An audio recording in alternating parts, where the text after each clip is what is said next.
Bonjour. Nous allons utiliser SCILab dans sa version graphique. Donc pour cela, nous ouvrons SCILab. On voit les différentes bibliothèques apparaître, Causellica, CPGE, SIM, MinGW. Ensuite, nous allons vérifier la bonne installation du compilateur C en cliquant ainsi, et on voit apparaître les calculs. Le compilateur est bien installé. C'est à vérifier chez vous si vous installez. On ne le fait qu'une fois. On va pouvoir lancer Xcos, qui est la partie graphique de SCILab. On enregistre tout de suite notre document avec le bon nom dans le bon sous-répertoire. À droite, on voit apparaître le navigateur de palettes, avec les différentes palettes des composants que l'on pourra utiliser. Ceux qui nous intéressent aujourd'hui sont dans CPGE, classe préparatoire aux grandes écoles.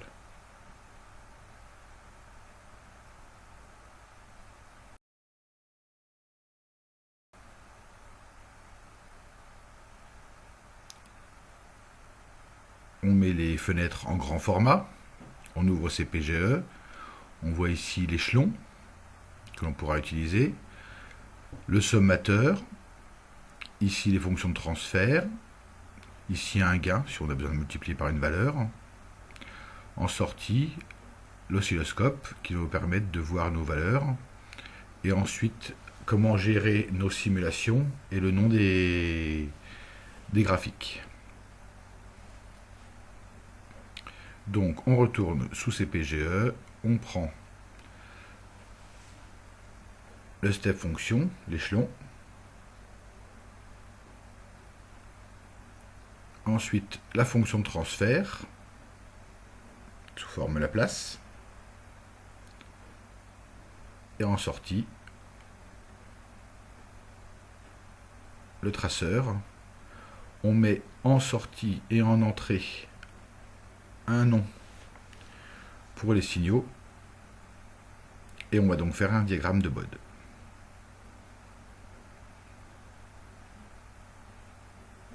On change la fonction de transfert.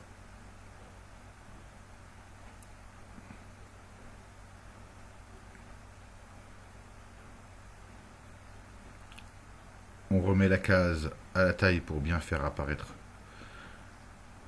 les valeurs. En entrée, E. En sortie, S. Et ensuite on relie en cliquant avec le clic gauche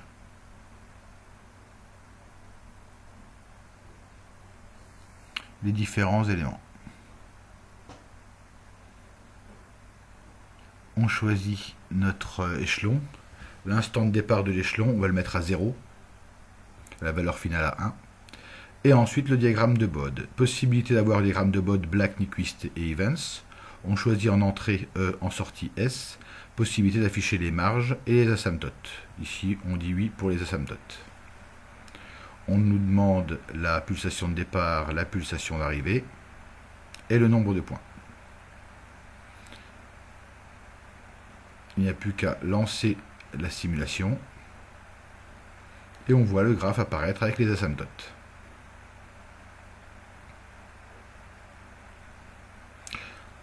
On voit qu'on ne va pas assez à gauche, donc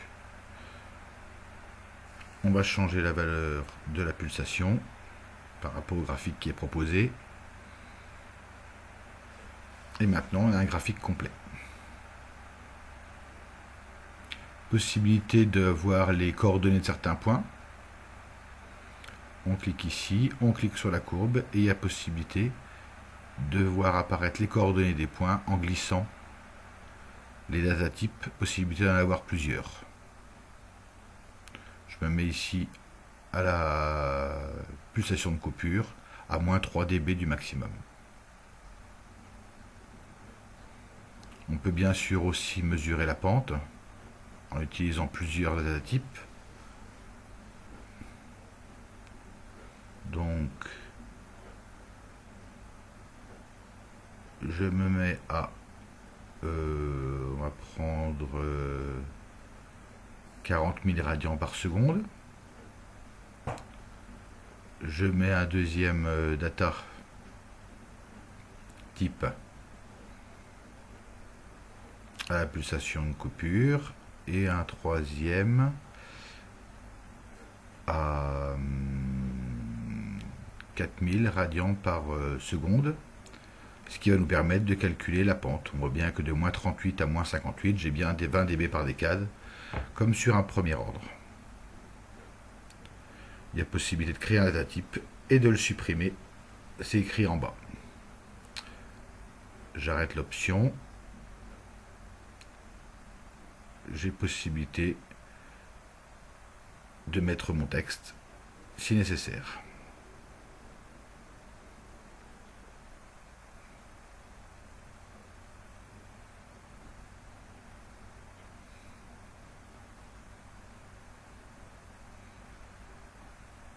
Et d'insérer une légende sur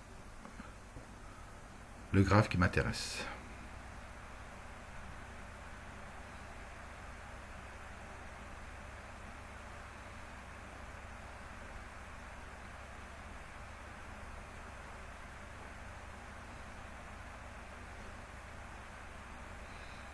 Possibilité d'enregistrer, d'exporter les valeurs ou de les copier dans le presse-papier.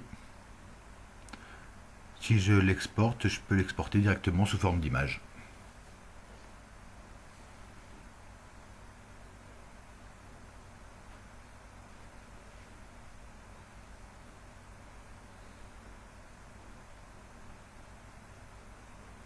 Si je peux aussi l'enregistrer bien sûr. Et enfin, je peux fermer.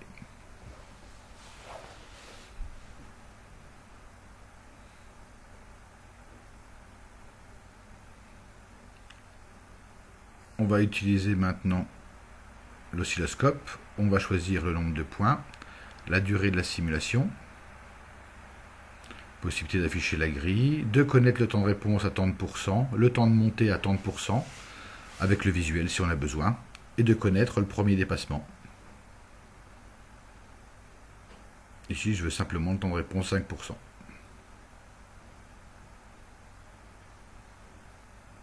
Je lance ma simulation.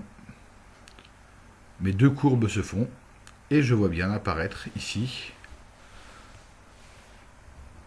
ma réponse indicielle avec mon temps de réponse qui est affiché juste en haut de la courbe.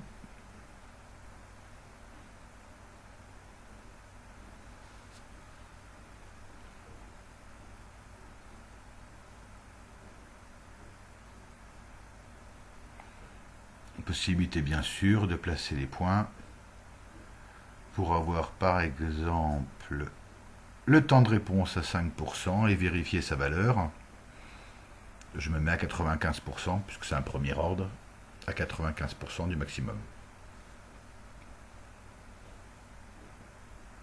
Il correspondra à 3 taux dans mon cas.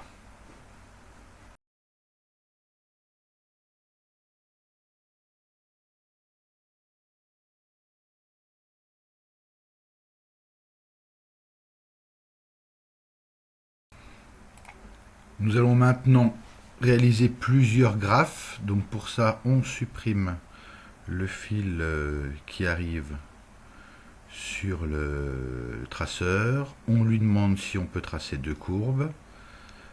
Le nom nous est demandé, donc on va tracer E et S en fonction du temps. Donc on voit deux entrées apparaître. On relie la sortie à l'un et l'entrée à l'autre. Il y aurait une autre solution, c'est de refaire apparaître un traceur. Donc un traceur par courbe, ce qui aurait fait deux graphes différents. Là, on va avoir deux courbes sur le même graphe.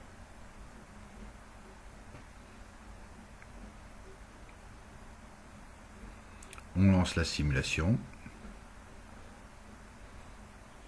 Et on voit bien apparaître effectivement les deux graphes. Il est précisé, c'est la consigne saut échelon. On a bien la sortie avec le temps de réponse à 5% qui apparaît toujours.